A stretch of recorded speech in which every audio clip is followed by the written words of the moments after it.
এবং জুলাই যোদ্ধাদের যারা শাহাদাত বরণ করেছে তাদেরকে নিয়ে আজকে দোয়া অনুষ্ঠানে সম্মানিত অতিথিবৃন্দ যারা এই ছিলেন আমাদের এই ক্লাবটা প্রতিষ্ঠা হয়েছে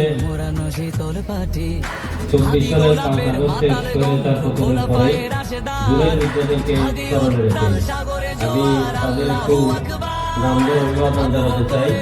রাকিব আলী মারুফ সাকিব রিয়া আলামিন জাহিদুল সুমন আরাফাত আকিব সহ প্রায় 200 প্লাস সদস্য এই ক্লাবে আছে। ওরা সবাই তরুণ। আমাদের শরীফ ওসমান হাদির যে স্বপ্ন ছিল, শহীদ আবরার বাহাদের যে স্বপ্ন ছিল, এই কোর্ট কলোনির এই যুবক ছাত্রদের স্বপ্ন দেখে গেল। এখানে কোনো মাদক চলবে না, টেন্ডারবাজি চলবে না, চাঁদাবাজি চলবে না। শুরু থেকে যে বক্তারা যে বক্তব্যগুলো দিয়েছেন ওগুলো আমি রিপিট করতে চাই না। এই এলাকার শান্তি শৃঙ্খলা, এই এলাকার যুব সমাজকে পথভ্রষ্ট থেকে রক্ষা করার জন্য আপনারা খেয়াল করবেন, এই ক্লাবটা যে জায়গায় প্রতিষ্ঠিত হয়েছে সেই জায়গায় কিন্তু কোনো বিল্ডিং নেই।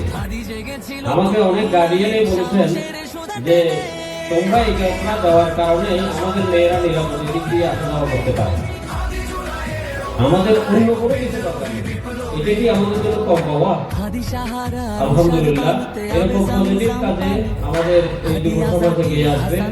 আপনারাও সহযোগিতা করবেন, আমরাও এই যুব সমাজকে সহযোগিতার হাত বাড়িয়ে দেবো। এই বলে আমার সভাপতি বক্তব্য শেষ করছি। আপনারা এসে উপস্থিত হয়েছেন সেজন্য আপনাদেরকে ধন্যবাদ জানাচ্ছি। আসসালামু আলাইকুম।